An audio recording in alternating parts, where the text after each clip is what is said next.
So here is another indefinite integral for you to calculate, and as ever what I suggest you do is write this down on a piece of paper and go away and attempt to solve it, and then come back when you've had a think about it.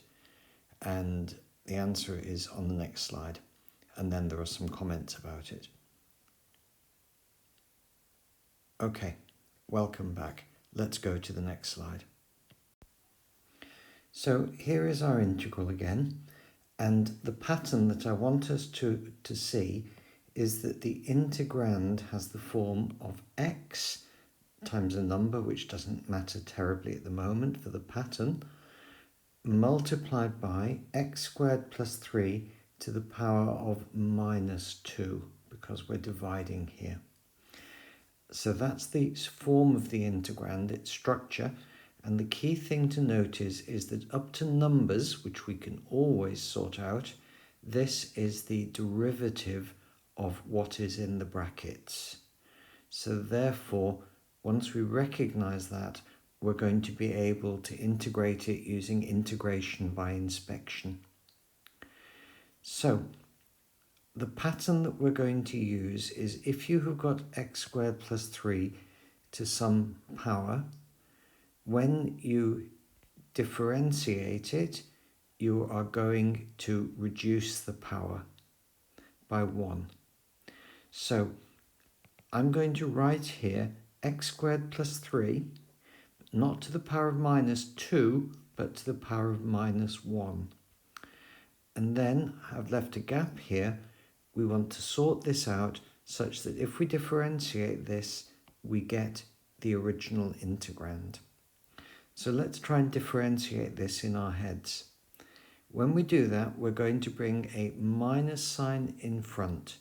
Now there isn't a minus sign on this side, so I'm going to just put a minus sign here to mop up this minus sign.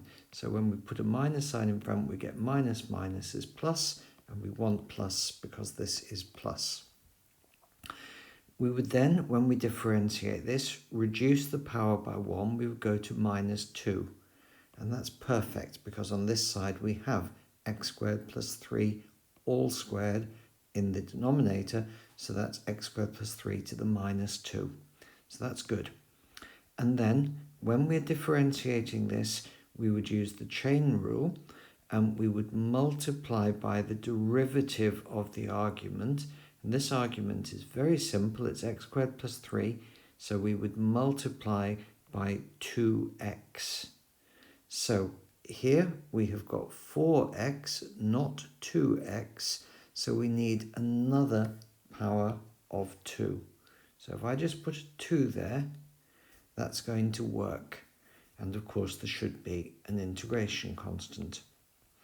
Now, again, let's pause and just think, have we got it right? So we'll go back to here. We differentiate it. We pulled a minus 1 factor in front. Minus minus is plus. We then reduce the power from minus 1 to minus 2, which is excellent. And then we multiply by the derivative of x squared plus 3, and that gives us 2x. But there's a 2 here, and 2 times 2x is 4x, and that's exactly what we want.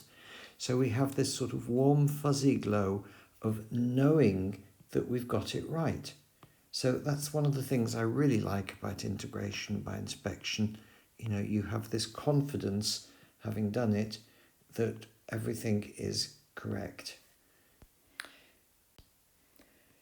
So all I'd like to do now is just to rewrite our result in a prettier way. We have that the integral of 4x over x squared plus 3 all squared with respect to x is equal to minus 2, and I'm just going to write x squared plus 3 to the minus 1 as x squared plus 3 in the denominator plus an integration constant.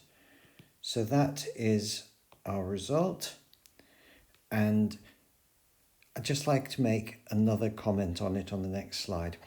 And this is that I think a mistake you sometimes see is that people, when they see something divided by something, so there's something here in the denominator, they often think maybe this is a logarithm, and I'd just like to talk about that a little bit on the next slide.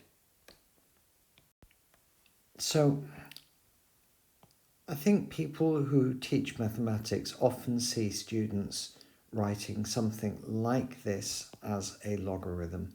So they see something on the top divided by something on the bottom, and they essentially spot a pattern that isn't there, and they say, oh, this is going to be a logarithm.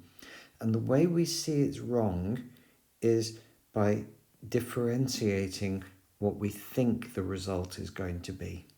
So in this case, I could easily imagine somebody saying that the answer is the logarithm of x squared plus 3, and maybe they'd have a 2 or a 4 in front, but that doesn't really change anything. So let's just say that this was their guess, and the habit we should be in for simple integrals at least is we differentiate them to see if we get the integrand back. So let's just differentiate this logarithm. And this is a function, a logarithm of a function, which is x squared plus 3. So we're going to use the chain rule. And the derivative of a logarithm is 1 over the argument. And then using the chain rule, we multiply by the derivative of the argument. If it was just logarithm of x, we'd have 1 over x times the derivative of x. So that would just be a 1, and we get 1 over x as we'd expect. Okay, but here, we get 1 over x squared plus 3 times the derivative of x squared plus 3, and that is 2x over x squared plus 3. So 2x from here over x squared plus 3. And that is not our integrand initially. And it's not just, well, we needed to put in a factor of 2 to turn that into a 4. The x squared plus 3 is to the power of 1, whereas here it's to the power of 2, both in the denominator. So this is just, I'm afraid, it is just wrong. However, it does tell us the result for a particular integral. And anytime you differentiate a function and you get a result, so here we've differentiated this log and we got this, what it tells you is up to an integration constant, if I integrate this, I would get this function.